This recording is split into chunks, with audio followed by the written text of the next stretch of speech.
could you do a trip where you just do after hours? Because the park tickets, no matter what they are the most kind of expensive part of your trip, and especially in the summer and that sort of thing where it's hot during the day and stuff. Could you just do a couple after hours as your only park time and get a lot done? Where maybe the per day is a little pricier, but you get a lot more done, and it's just a lot more relaxing. You don't need to worry about lightning lanes and stuff like that. So I kind of did.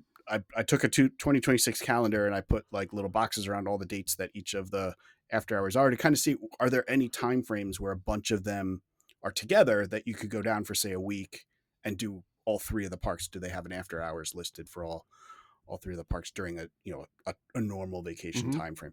So the conclusion I have is that if you want to do two of them, there are a lot of options. If you Yes. wanted to get all three in, it's a little tough. What I think worked out the best would actually be if you arrived the middle of President's Week in February.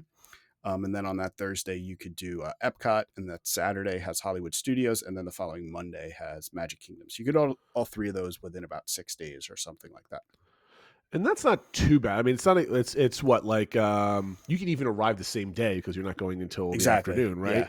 But who wants to do that? So it would be. You said the first one's on a Thursday in February, right? I just scrolled Correct. down Yeah. a Yeah. bit. So that would be the looks like the 19th, right, on Yep. that Thursday. So you Yep. arrive on the 18th and you go home on the 26th, which is what is that? 6 nights? One, Yep. two, three, Yeah. four, Be five. a Wednesday through Tuesday. So yeah, 6 nights. Not too bad. Um, I remember looking at this when they announced these. I guess it was 2 years ago, right? 2023, I think was I the think so. first Yeah. year they were doing this.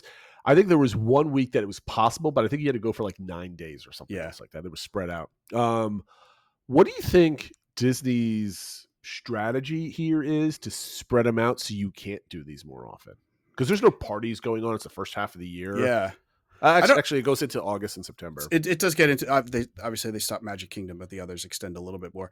I assume it's just that they want people to not be able to just do this. They want them to do regular park days and maybe just as more of an add-on type thing. Um, and also, I guess there are the deluxe after hours, so you have to kind of work around those dates, either Monday or Wednesday usually. But I think it's more they just don't want them every night of the week, and that people just do that. They want to spread it around a little bit, so it feels like more of an add-on to your trip versus just doing these. Are a lot of people going to paying for these after hour events on top of a daily ticket? And these are not like annual pass holders or something else like that? I don't know. I mean, I think people are doing it as part of like their regular trip. They're not going down just for these, but it might be that, oh, we'll do an after, we'll do one day less of regular parks and we'll do an after hours at Epcot because that happens to be while we're down there or something like that. And if you were listening to Matt, the after hours stuff at Epcot is not really worth it. Yeah, well, we